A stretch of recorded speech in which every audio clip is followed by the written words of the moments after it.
Yo, what's up mga par? So welcome to the day 11 ng ating challenge.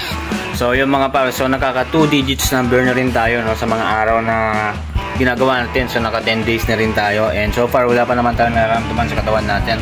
Feeling ko gumaan na ako mga par, pero hindi ganun kagaan no. So yun nga, gaya nga ng sinabi ko kapon. So baka may posibilidad na mas bumigat pa tayo dahil sa pagbubuhat natin, pag-reach natin. So kaya pabawasan natin masyado yung pagbubuhat natin, no? Kasi yung pinaka-goal natin dito is magbawas ng weight. And yun mga par, and day 11, so we have 19 days to go pa mga par. And yun, unting-unti na lang. So ang bilis ng araw mga par, di natin namamalayan. And yun, so sana matapos natin tong challenge na to. And so far 10 days na rin tayong hindi kumakain ng kanin. And okay na okay lang naman mga par, malusog naman ako, wala naman akong nararamdaman o ganyan. And yun, walang nagbago mga par. So let's go mga par, so mag-exercise na tayo. And welcome to the day 11 ng ating 30 days no rice challenge. So mga par, let's go.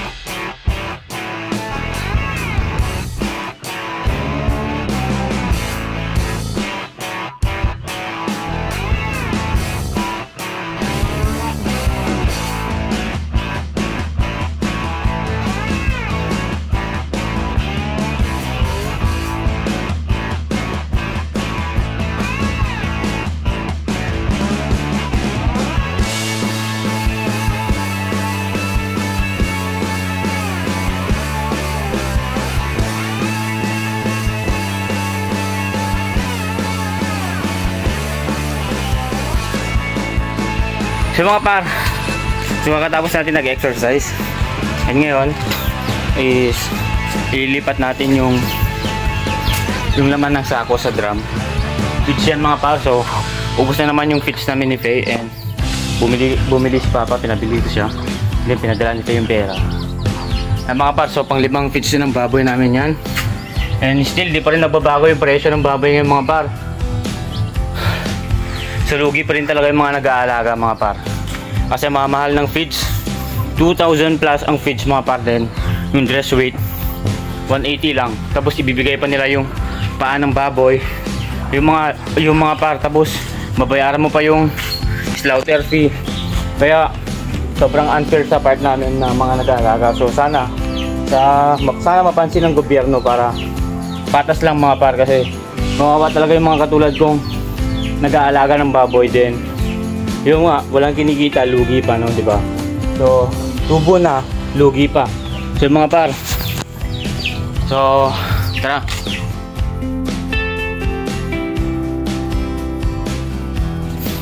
So, mga par, so pupunta tayo ngayon sa palayan namin, and hingi tayo ng pera kay Papa kasi mamamalasa tayo. So, magluluto tayo ng mami mga par kasi cravings natin yon. So, pupunta tayo sa palengke at bibili tayo ng mga ingredients. Kaya mga para, so magpapatanim nga pala ulit kami ngayong December, at sa pagkaalam yung mga para dun sa in-upload natin dati nung unang ani nito is nasa Facebook page ko, Daniel Matalang Vlog. Kaya mga para, so yun tayo si Papa. So tapos na siya nagpatubig, maliligo sana tayo kaso pinatay niya na, design na lang. Punta tayo sa plaza ngayon, mamamalengke tayo, bibili tayo ng ingredients natin kasi magluluto tayo ng mami. So let's go. Kaya mga par, so mamalengke na tayo, no. So yan, pupunta tayo sa sentro, and tara, samahan nyo ako mga par.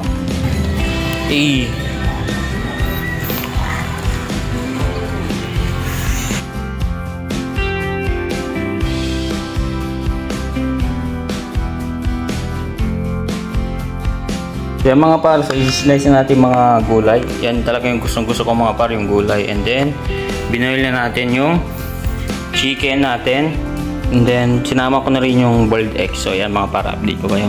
Yan mga par, so yan, hinihintay na lang natin sa sabaw, and kainan na mamaya. Let's go. Mga par, luto na mga par. So tara, kain tayo. Yan mga par, so pupunta muna tayo sa barangay kasi kukuha tayo ng certificate of travel kasi bibenta natin yung baboy natin sa Duao East. Kailangan yung may certificate siya. Yung mga par, pasok na kami mga par. Update ko kayo kung ano mga mangyayari. Yes! Yes! Yes! Then mga par, so pauwi na kami ni Pon and wala na kaming klase kasi wala kaming teachers. And yan, sama natin si Moy as usual and again and again. And yan mga par, so bababa na dito si Mon and update ko kayo sa mga sunod pang mga mangyayari. That's it for today's video. Bye, Moy! Maraming salamat sa panonood sa ating 11 day. Sa pang 11 days natin, sa challenge natin, no? So, marami pa tayong araw, no? So, 19 days left. And yan mga par, I hope na matapos natin at walang masamang mangyari sa katawan natin. Let's go mga par! Peace! Woo!